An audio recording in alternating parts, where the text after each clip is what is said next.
sir. Can you hear me? Hello, Malcolm. Yes, I can hear you. How, Fantastic. how are you doing today? I'm great. I've got my protective eyewear on, even though it's 7 p.m. in London. I'm pretending to be cool. So there you go. Sure, sure. How's Nice. it going with you? How's Arizona? I miss it. It's hot there. It's Uh, cold w- here. well, I miss Arizona a little bit too. I'm here. I'm in Columbus, Ohio, and we're starting to get into wintertime. Almost getting into wintertime in the next month. So we're kind of Yeah. creeping down with our temperatures here. I've played in Columbus. It's gorgeous up there, actually. Yeah, it's a whole different thing from Arizona for sure. Beautiful part of the country, though, right? Yes, yes, it is. I do like Central Ohio quite a bit. Thank you. Yes, Mm. yes. Fantastic. Yeah, Well, thank you for taking the time to for this interview with Psychedelic Scene. We definitely appreciate it. my pleasure, man. Absolutely. No, we appreciate the support for the record, and yeah, absolutely. So yes, well, yeah, let's dive in and talk about the Heavenly Cream.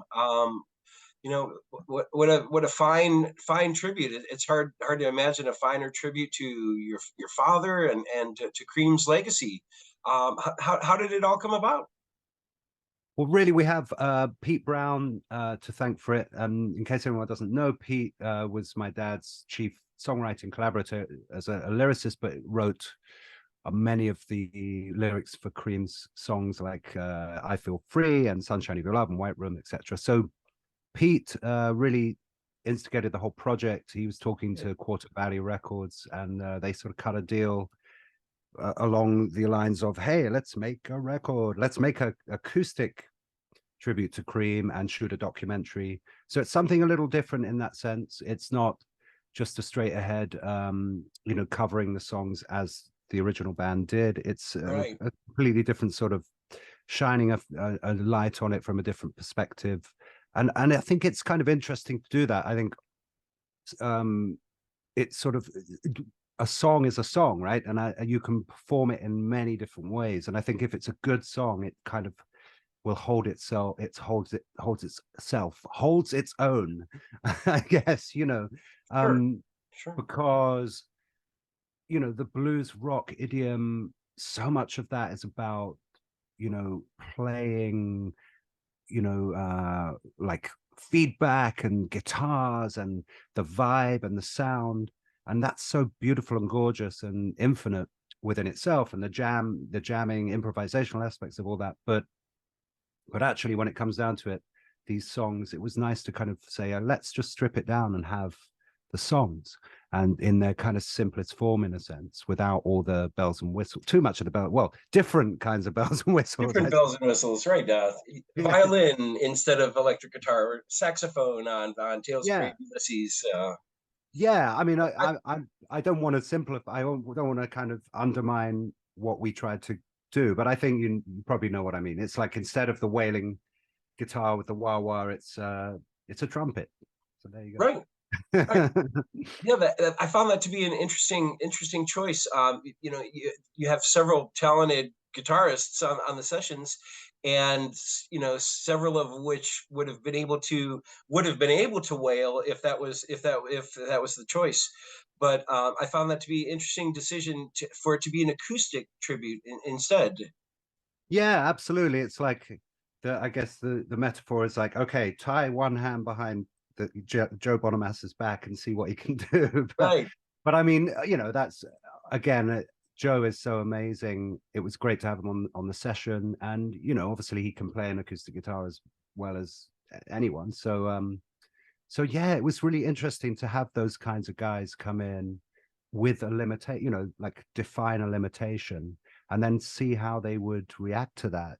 How would their creativity be brought to bear on a situation? Wasn't just like, you can do whatever you want. It's like, no, you can do whatever you want as long as it's an acoustic guitar. Within this framework. Right. Yeah, and Joe's amazing, and Bernie Marsden, and I think we were really lucky that the group of people we got together for this record, everybody was there for the right reasons, whether it was a direct connection to the tradition or just their love of the music, or in Ginger Baker's case, he made the music in the first place, and Bobby Rush, I mean, having somebody like Bobby, it brings a certain weight to the proceedings as well, because he's like, again, one of the guys from that, that created that whole thing. So yeah, I think from all perspectives it was really nice.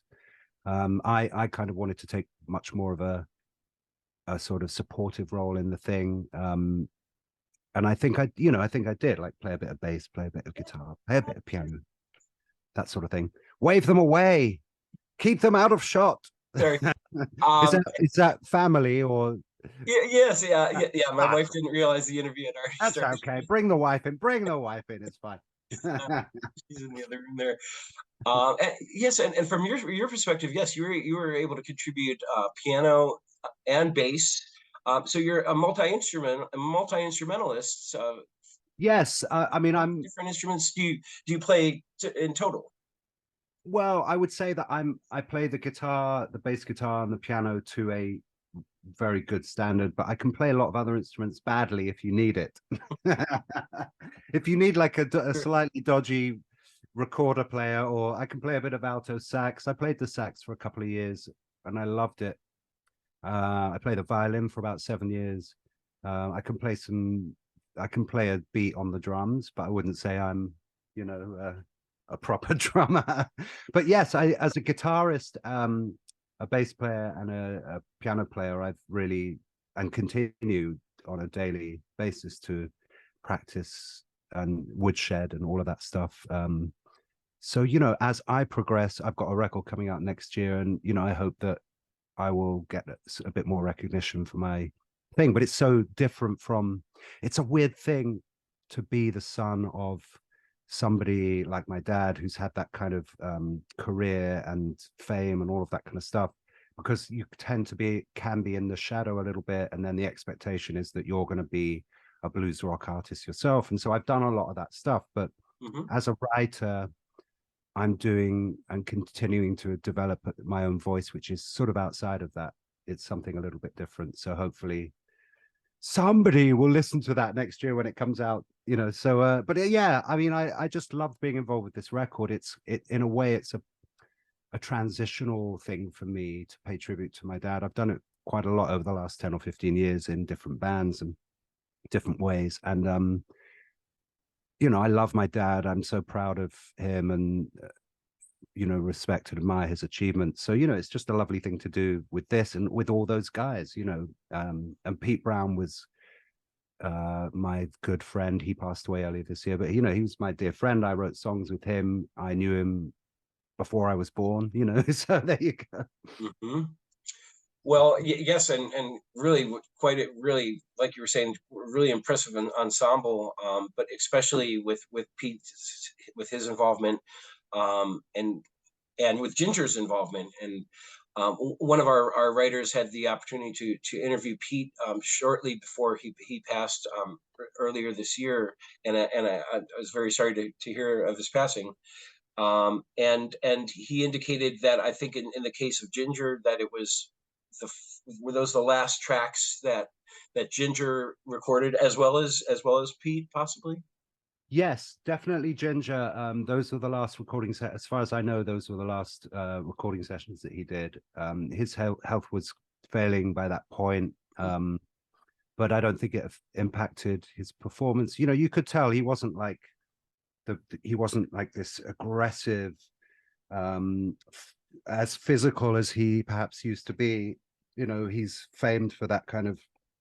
I don't know whether the guy from what's your animal from the what's that famous Oh, from the Muppets, sure. The Muppets, yeah. I don't know whether that, because I always thought that looked like Ginger, but I've heard different drummers claim it for themselves, but I mean that kind of crazed, incredible animal, sort of physicality that Ginger was well known for. And on these sessions it was much more refined, delicate, and dynamic, but orchestrated.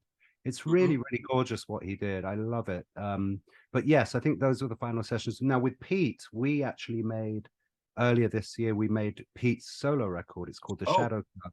So we Okay. actually did a whole record of Pete's original songs.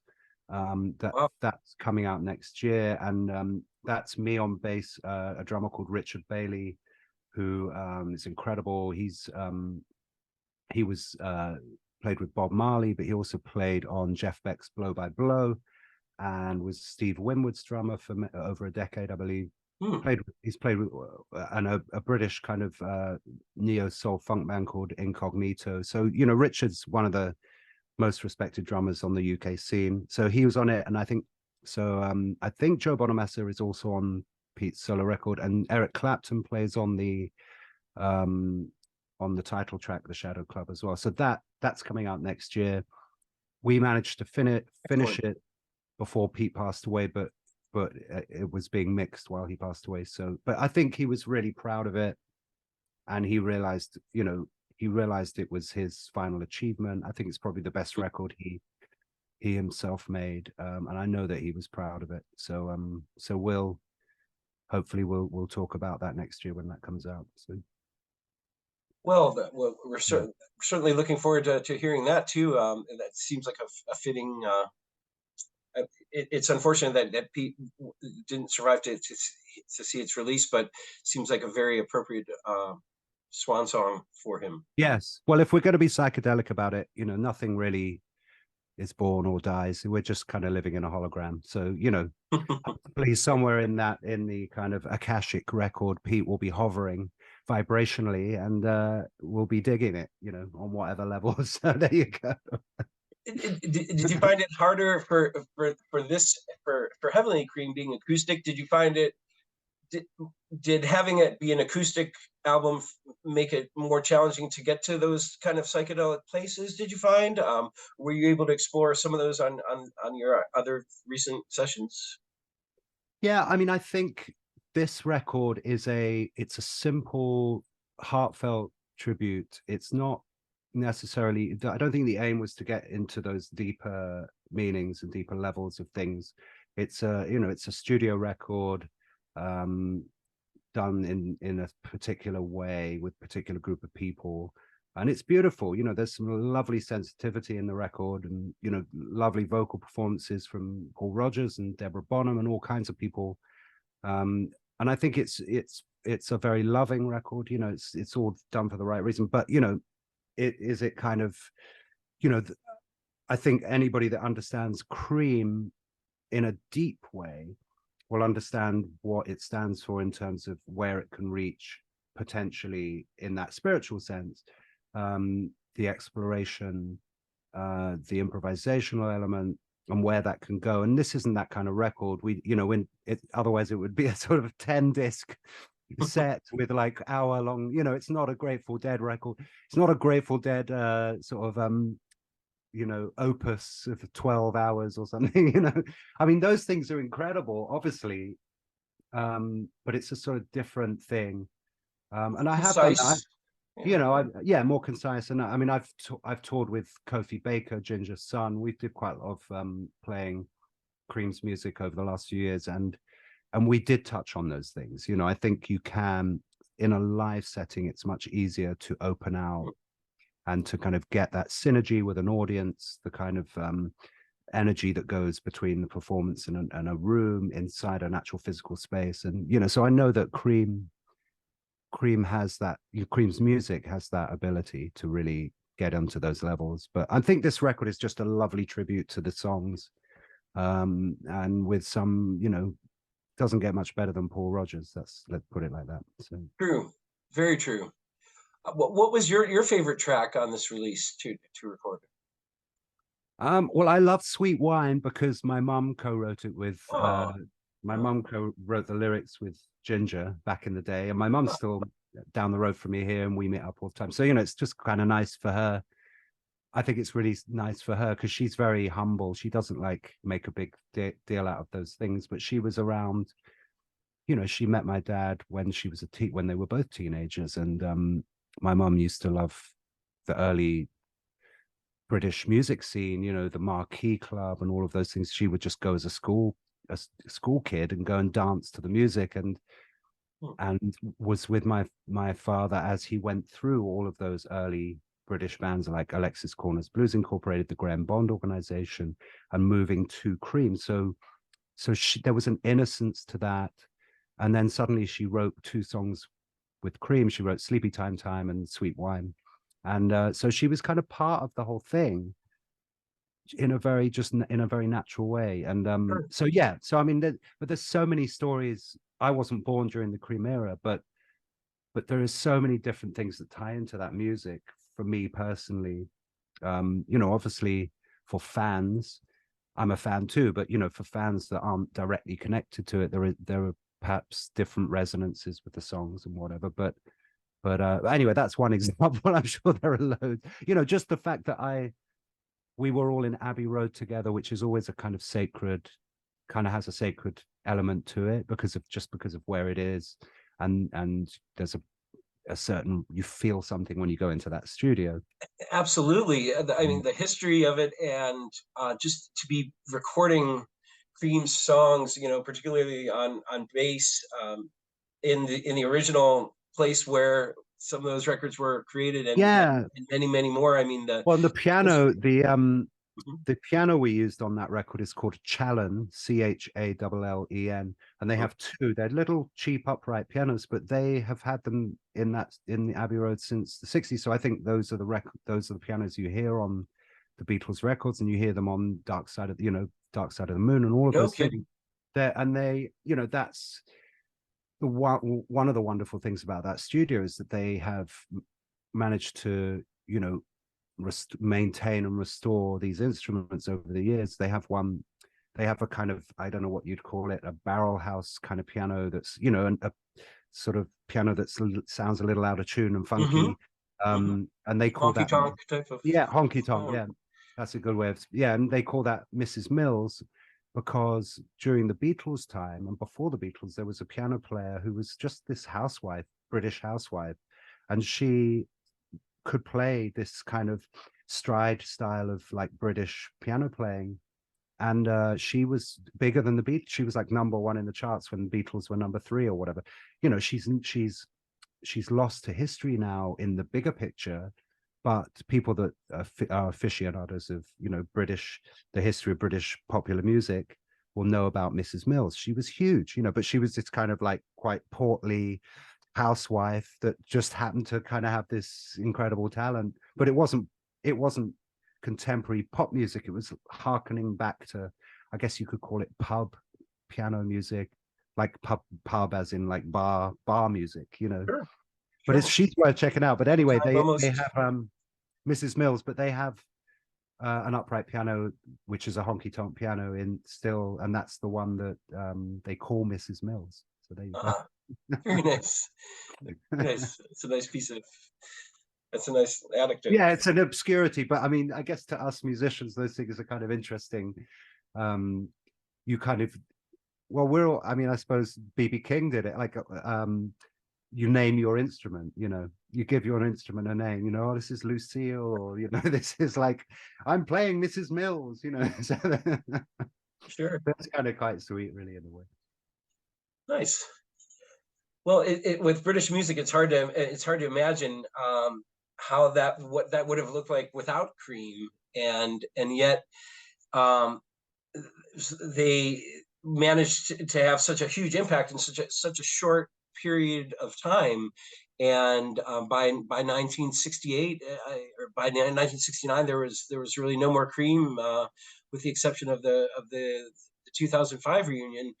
Um, how it seems like that there was, over the years, maybe some animosity between Jack and Ginger, and that even though that they formed one of the most iconic rhythm sections of all time, that they didn't always necessarily get along as well. How do you think that affected, how do you think that affected the band's inability to continue, and how could that have happened differently, do you think? I'm not sure you can. I'm not sure you can reinvent the way things are. Sure. Actually, end of like around 2000, 2001, I spent a week with my dad in Santa Monica, and he was working with Andy Summers, I'm sure Andy won't mind me saying this, but they actually, with the incredible Dennis Chambers on drums, they made a whole record that's never been released. Andy's got it still, I think, but I hope it sees the light of day one day. But anyway, like I just remember like we were all hanging out and my dad and Andy would be sort of competing about who fell out the most in the two bands that they were, Cream versus the Police, because I think those kinds of dynamics within personalities, power struggles, creativity, ego, money, fame, drugs, who knows? I mean, and so, and I think, the Police, they are as notorious for that similar dynamic with Sting kind of pushing ahead as the kind of de facto leader, but the others, and I'm sure there were fist fights in that band. But I mean, with my dad and Ginger, they had already fallen out before Cream was formed. They were in the Alexis Corners Blues Incorporated. Then Graham Bond was the Hammond player in that and sax player, and he fired himself, Ginger, and my dad from Alexis's band without telling my dad or Ginger, and formed the Graham Bond organization. John McLaughlin was a part of that for a while as well. Dick Hextall Smith, the sax player. So he fired them without telling Alexis. I think Alexis eventually forgave them all, but they were a very, very hard-working band, and they were a kind of proto-fusion R&B driving something very new for the time, and they were doing 200-300 gigs a year, up and down the UK. But I think that Ginger, by the end of that period of time, Ginger fired my dad from that band at knife point, I believe. There are various stories of, cymbals being tossed lovingly across the stage at people's heads and whatever, So I mean, there's all of that. Like that was, around 1965. So at least a year and a half before Cream was formed. And then the story goes, as far as I know, and the only one left really is Eric to ask this, but or my mum. But the story goes is that it was Ginger's idea to put Cream together, and that he went to Eric because everyone loved Eric's playing. My dad had played with him, I believe, briefly in John Mayall's band. And so Ginger went to Eric and said, I want to put a band together and I want you to be the guitarist. And Eric said, only if Jack Bruce is the bass player.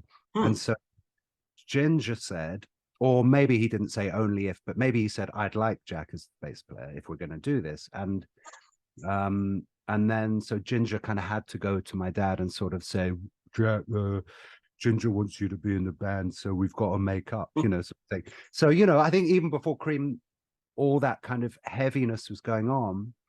But at the same time, they had this thing as a rhythm, as you mentioned before, as a rhythm section. There was a magic there. There was an incredible thing that they had. Whether it was, I'm sure it was partly their personalities and partly the friction between them. But I think I don't think anyone fully understands. I certainly don't fully understand. I mean, again, Eric might be the person to ask for any insight, whether he'd want to get into it or not. I don't know, but just Ginger maybe was 3 years older than my dad, and he'd helped my dad.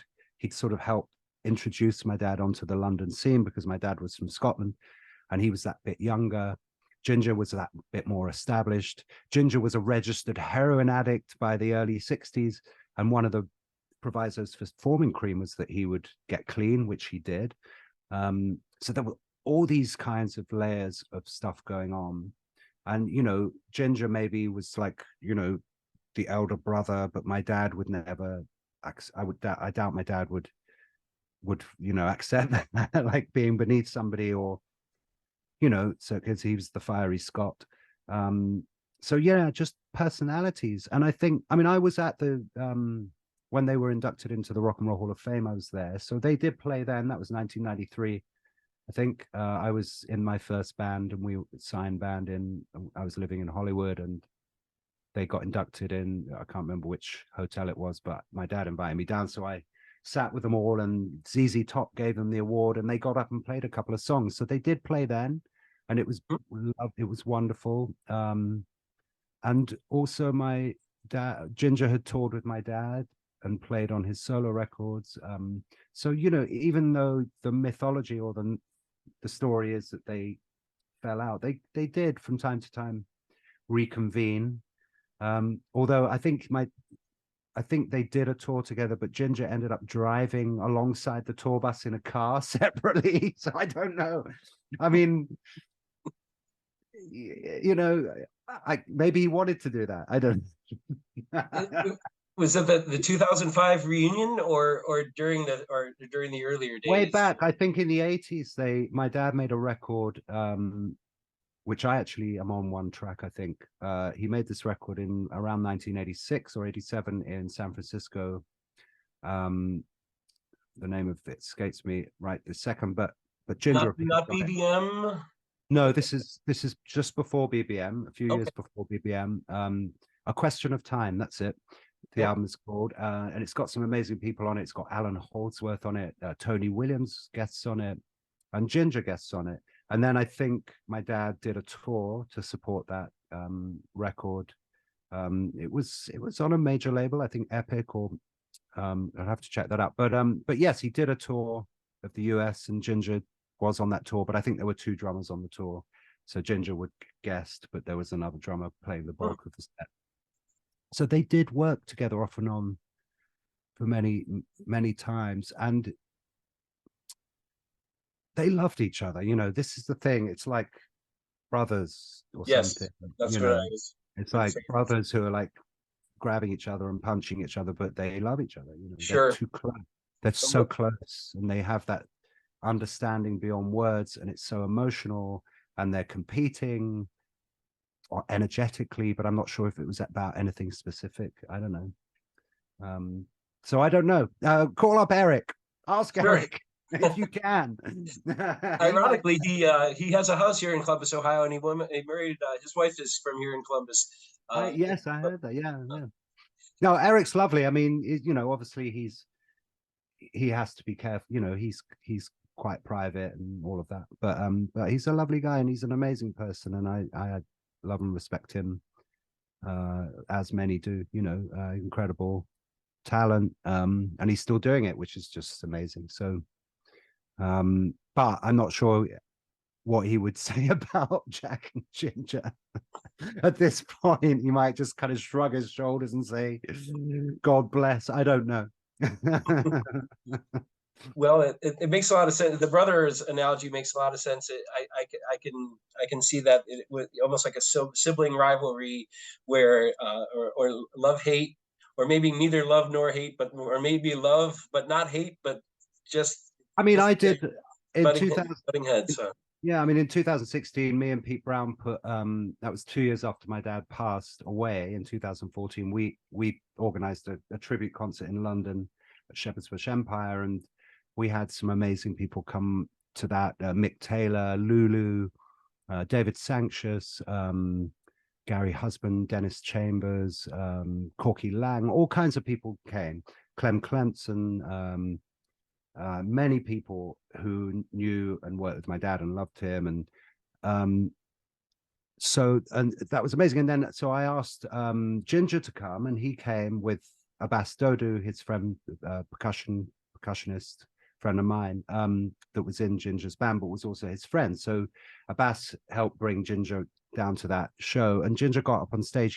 He played for a few minutes, but more than that, he told a story about my dad, and in front of the whole crowd, about how they met. And I think it's on YouTube somewhere, and it was just so moving. I mean, it wasn't somebody that held hatred, it was somebody that loved my dad, you know. So I think, as I say, like, you know, sometimes people are like that it's you know, we could talk about trauma and abuse, and like sometimes those things are perpetuated. So it's, you know, well, I'm going to punch you in the face because I'm doing it for your own good, you know, that sort of thing. It's like you asked for it type of. Yeah, you asked for it. I'm doing it to teach you a lesson because actually I love you. And it's like, well, all right, and they might even think that that's true, but it's not exactly that healthy. But maybe there was something going on that sort of level, you know, working class kids, coming from not the easiest backgrounds, but suddenly finding themselves in this kind of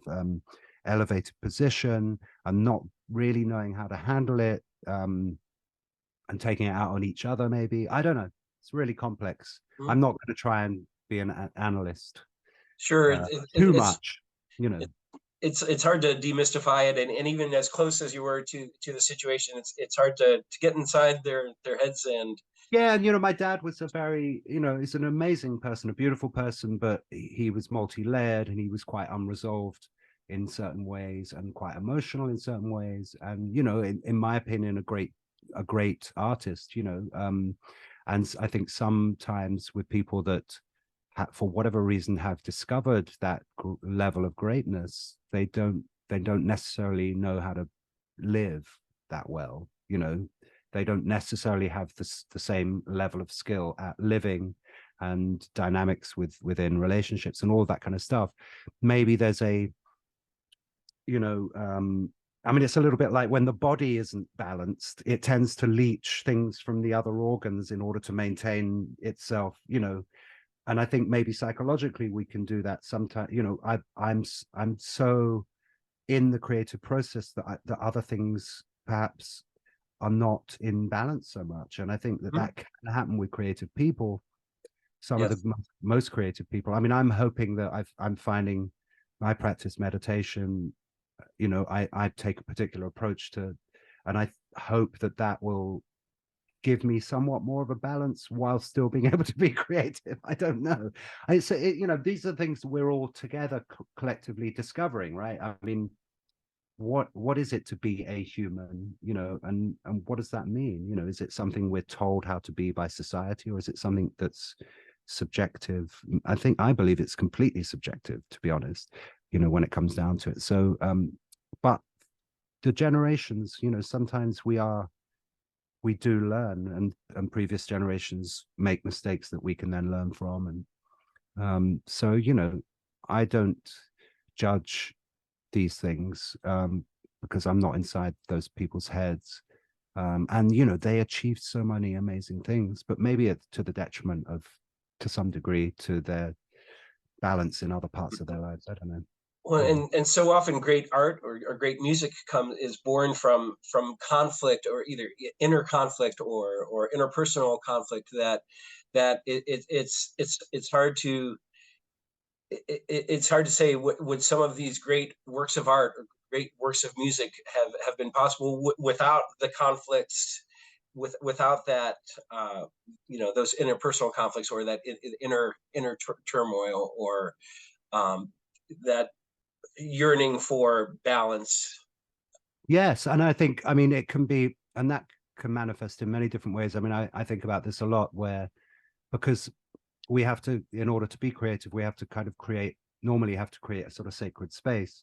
And so if the external world is so traumatizing and so difficult, sometimes we're forced to kind of go, okay, I'm going to create this like little autistic almost space inside of myself that will have these walls, will not be impacted by whatever's going on outside. Even if I'm in a war zone, I'm still going to have that thing. I mean, Shostakovich is a good example of that. He's living in the Stalin era in Moscow, and he's watching all his friends be kind of carted off and to never to be seen again. And somehow he survived that, but he found a way to continue to be creative. That's just one kind of obscure example, but I think, yes, and I think maybe sometimes people can use drugs to do that. Drugs that will switch off the inner dialogue and give that space.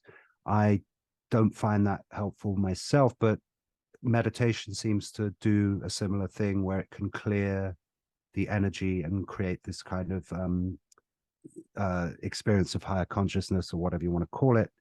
But there are plenty of ways of cutting through to that place, that sacred place, where the ground state of being, the quantum field, where all creativity is there in potential.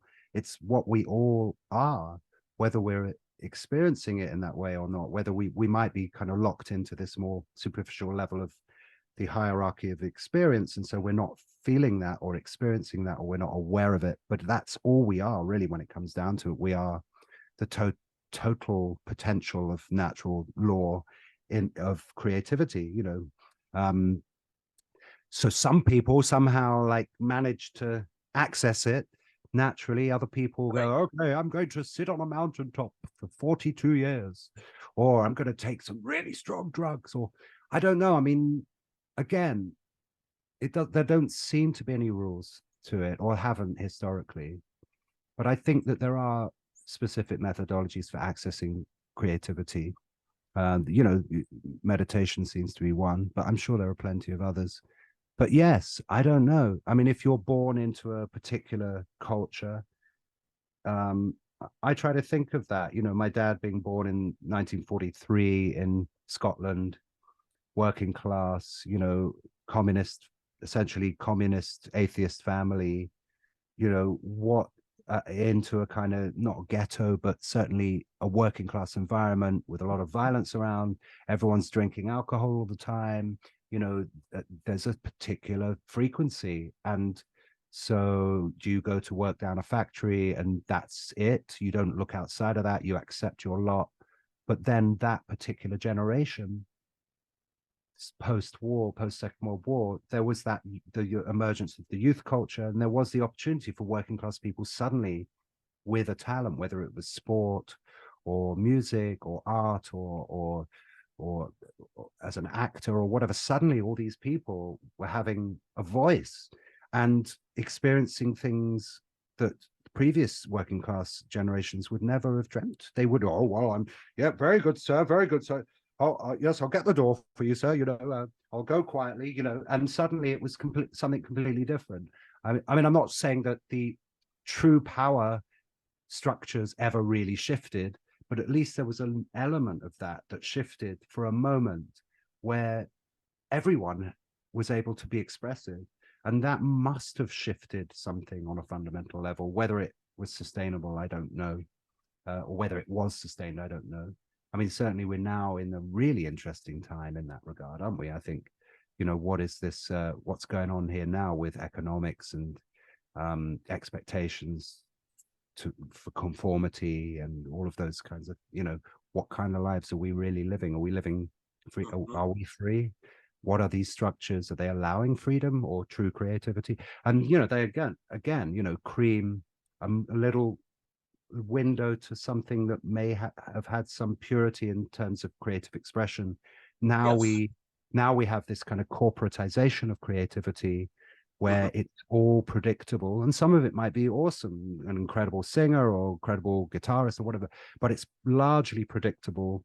It More works through, filtered, a little more there's a manufactured. form, an expectation to adhere to this thing, and if you don't, it's kind of your that must be jazz then. You know, it's like, so I mean, yes, I mean, I think we're in a very interesting time because we're in a time where we have the absolute most potential to completely to make a shift, a quantum shift to higher consciousness, a collective shift, as it were. But we're also at the precipice of self-annihilation. Mhm. So, but I don't think that's going to happen. I believe that we'll turn it around. But then we've got artificial intelligence, we've got all kinds of forms of manipulation going on in society, psychological warfare, all kinds of stuff going on. So, so as an artist, it's a great time to attempt to express these things if anyone's listening, you know. True. So True. yeah, so Well, there you go. I wish that's fascinating, and now I wish that I had more time to kind of delve into that. Did you have the opportunity? You mentioned your upcoming album as well, Fake Humans and Real Dolls, and were you able to delve into some of those existential topics on the new release? Yes, well, I'm actually still in the middle of writing and recording. I've recorded 15 songs, but I'm just I have to write more at the moment because of these things that I'm thinking about. So yeah, absolutely. I think it will be finished in the next few months, and you know that's why I'm not rushing it, and it'll be out next year. I'll do some single releases leading up to touring, probably this time next year, September onwards next year. I'll be on the road to support that. But yes, it's all about these things that I'm thinking about, you know, as a person, it's not